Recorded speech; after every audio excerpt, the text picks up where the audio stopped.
Hi friends welcome back to my another mini blog मु सकाळ उठिक आम झील पाखु चल जाइए और से देखु केते सुंदर सा ड्रेस पिंधिक स्टाइल मारुची। देन मु मोर कंप्यूटर जाइए कंप्यूटर आसिक देखे तो आम झील भाई के डाकुचे उठ गली आ आइसक्रीम खाऊली मु खाऊँ झील रही एटा कि कथा। देन मु रोसे कर भाई गुपचुप बनता गुपचुप खाई सारापर देखो आम झील भी मो सहित खाऊँपर आम झील आमको एसी देखा कि आम एसी कहीं नहीं ना।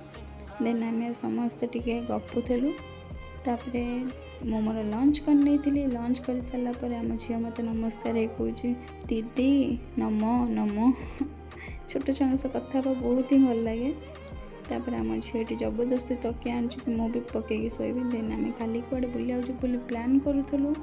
देन मो मोर ड्रेस मारिया को नहीं जाइली तापर मु आसिक मोर बड़ा तरकारी खाई आम कृष्णार देह भल ना बोली आम दिव्य मेडिसिन हो जैसे माँ का।